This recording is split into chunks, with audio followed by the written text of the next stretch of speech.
So Bob was a pioneer in the field of money and politics and really trying to get to the heart of this issue about how big, powerful interests were influencing our democracies. There was a whole generation of people who really woke up to how are we going to look at these power structures. He was doing the original research and figuring out who were these interests that were influencing our democracy. And that was a thread that ran through a lot of the work at the Institute for Southern Studies. Well, the Institute had been founded, I think, in '72. Julian Bond, Sue Thrasher, Howard Romaine were the key founders. The idea behind the Institute was really to try to bring more solid research and to help guide movement organizing, social change organizing in the South. Bob, Sue, and Howard all had come out of SOC, Southern Student Organizing Committee, which was primarily a white organization of students, but who were active in the civil rights movement. They all had a kind of faith-based background. Both of his grandfathers were clergy. One was a missionary, one was a pastor. And when he and his twin, Richard, were born, one of his grandfathers said, Richard will be a pastor and Bob will be a missionary. And Bob feels like that has been true. He is a missionary, but he's a missionary for democracy. In 1973, I moved up here with Jackie, my wife then, and brought Southern Exposure magazine with me at that time. And so there was an office in Atlanta, an office here. Bob, being a student of history, being a student of the politics of the South, saw understanding the political economy of the South as a colony as being a core issue that Southern Exposure and the Institute really needed to illuminate.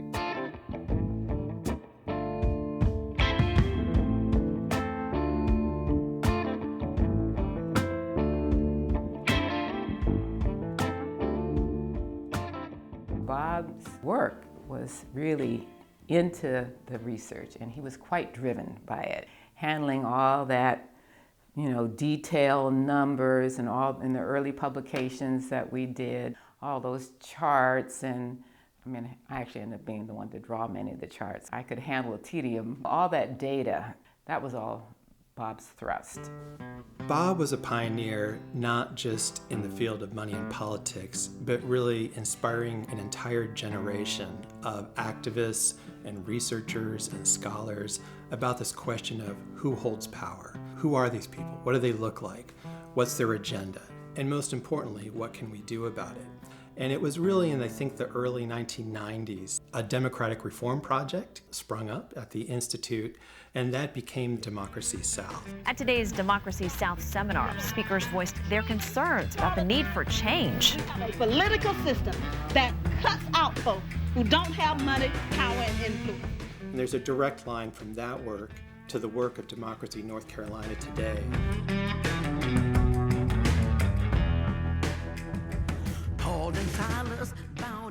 What was unique about Bob is that he very much embodied the civil rights movement. He also embodied the anti-war movement. He also was a very religious person, was Southwest Memphis. He was able to take those parts of himself and help be the glue in between generations. Bob and I got along famously from the beginning. I thought he was a throwback to old 60s liberal.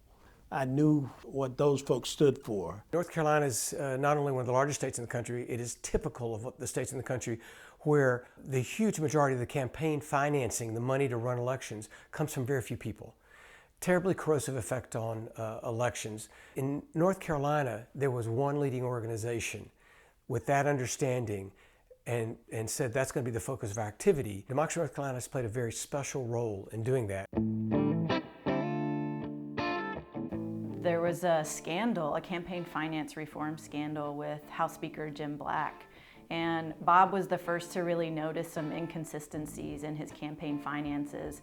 And Bob got a lot of backlash for that from Democrats in the state. But to me, it really speaks to Bob's desire and commitment to participatory democracy, clean elections, and really centering voters in this process, regardless of political party. We are a very conservative organization and a very radical organization because we really believe in this foundation of one person, one vote. What we want is the integrity of a government that works for everybody that allows everybody to participate, that is not poisoned by money, by special interest.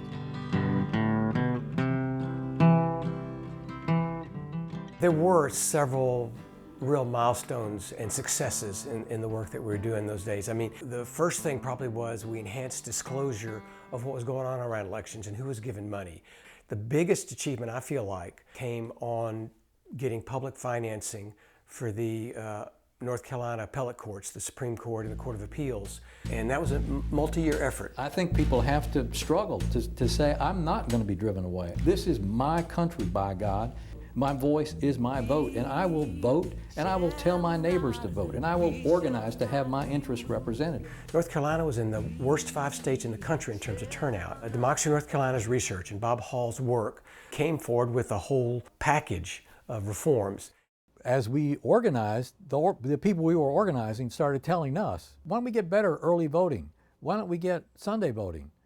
Sunday voting during early voting? Wow, that's a cool idea. Souls to the polls. That was 2004. We were getting involved in the election side of things, and the whole idea of same-day registration came from the grassroots, came from the field. They were innovations that nobody was thinking about or talking about in the General Assembly. If it weren't for Democracy North Carolina and the role they played, they wouldn't have been a part of the conversation. And as a result, we have voter turnout that 4 or 5 years ago moved us up above the majority of the states in the country. There's no other organization that has the same knowledge of the nitty-gritty election administration details, really knowing what goes on election day, during early voting, when people go to vote, like Democracy North Carolina does. After the 2010 elections and the immediate attacks on voting rights, one of the main things that the conservative legislators were trying to do was to sort of raise concern about fraud. Bob had this idea to look for his own name, Robert Hall, born the same year that Bob was born, to find another registered voter in a different state. And along with that, he decided to look up some of our state legislators to see if he could find their names on voter registration rolls in other states. And he did. Federal appeals court has struck down a North Carolina voter ID law. Civil rights groups have slammed the law since the beginning, claiming it discriminates against minorities and the poor.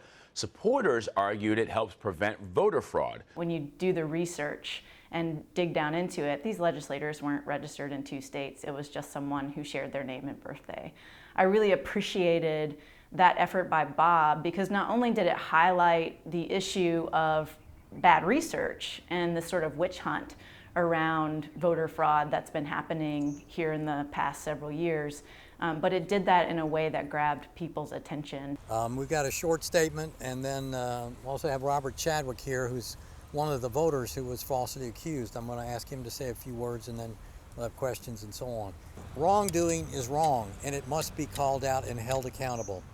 Today, we are calling for a criminal investigation of a possible conspiracy by the Pat McCrory Re-Election Committee and the North Carolina Republican Party to use fraudulent charges of voter fraud to harass and intimidate voters, deny them their right to vote, interfere with the election process, and corrupt the results of the 2016 elections. Our democracy is only as real as our engagement in it.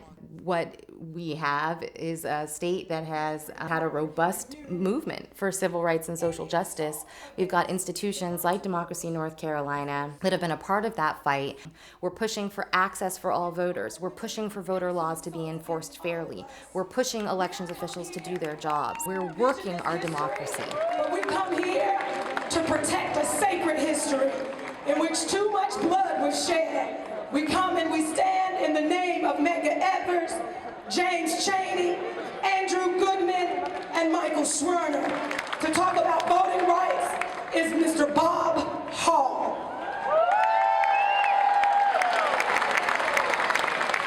Democracy North Carolina is happy to be here.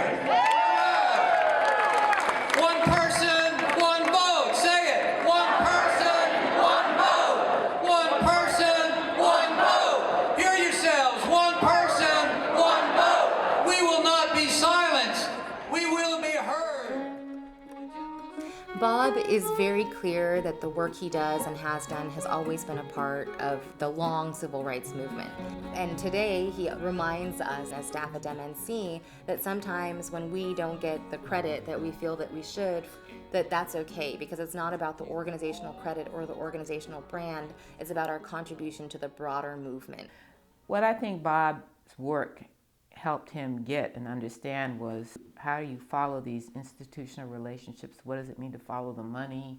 Bob's understanding of the vulnerability of the infrastructure for democracy, I think he was way ahead of the game. Bob had a view of more the advocacy, but it was informed advocacy. His sense that data can be married with emotion kind of creates a winning combination. They call it power mapping now, a lot of the analysis of trying to identify who has the power, what are the influences on that center of power, and where can you bring your forces to bear. I'll say that a lot of my research comes out of just being a fifth grade math student, that I can add and subtract really quick. The piece that I learned early on is that don't think of research as some academic exercise. It's really detective work. You're trying to find the answer to some problem.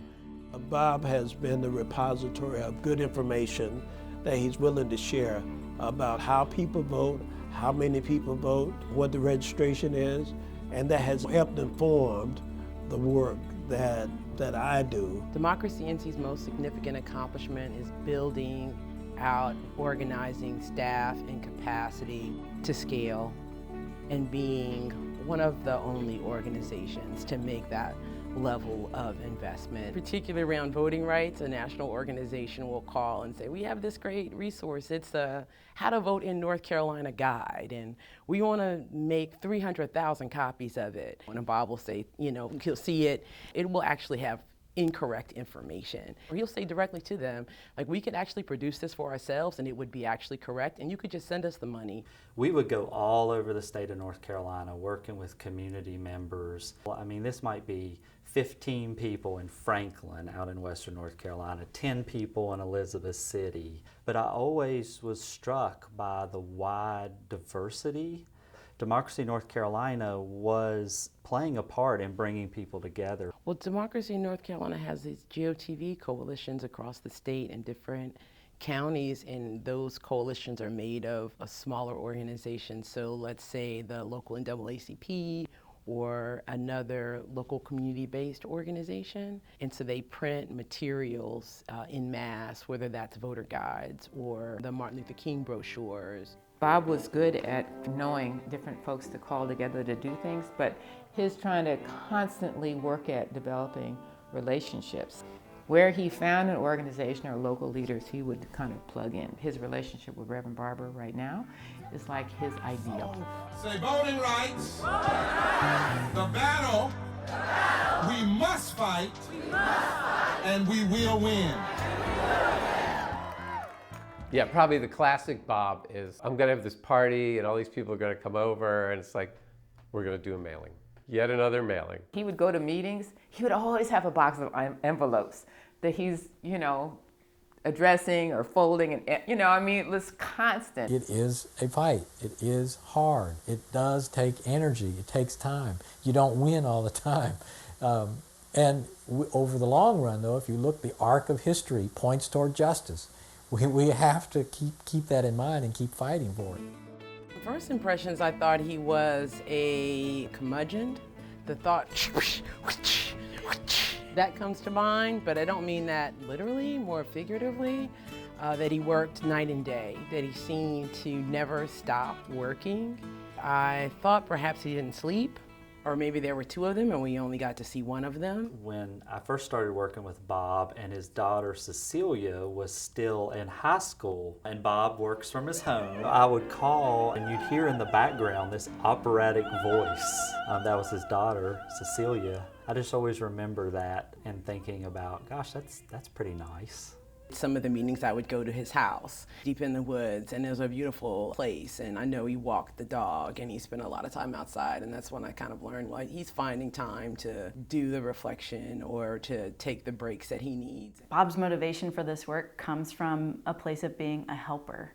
I didn't think of Bob as a helper because he works very independently, but he doesn't like seeing other people suffer, and he really can't stand seeing people being oppressed and disenfranchised. There were numerous times working with Bob that I could just feel how the work that he was doing was piercing through the hypocrisy of the ruling establishment. I think we need more of that. North Carolina has this broad pro-democracy movement, and you just think about the range of organizations. It's totally unique of almost any state, definitely in the South, probably in the country.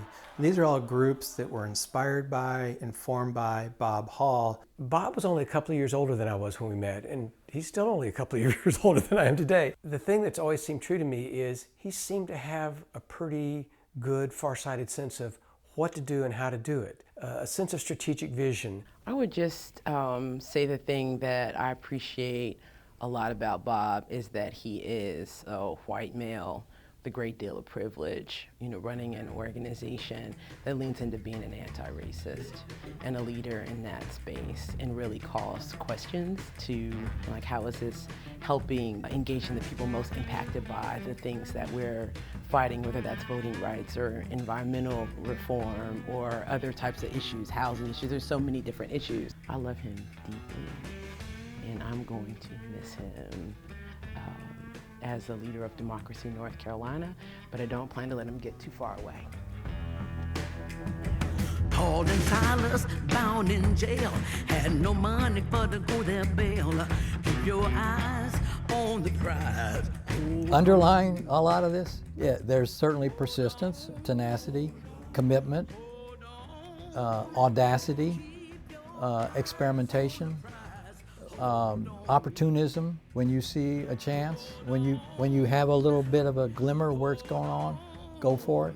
Racial justice, that's at the core of where we come from and where we got to be. Economic justice. We're against crimes against democracy. There are these crimes against democracy that are sinful. I was brought up in a church. I was brought up totally in the church, the morality of it. But it's not just the morality of it.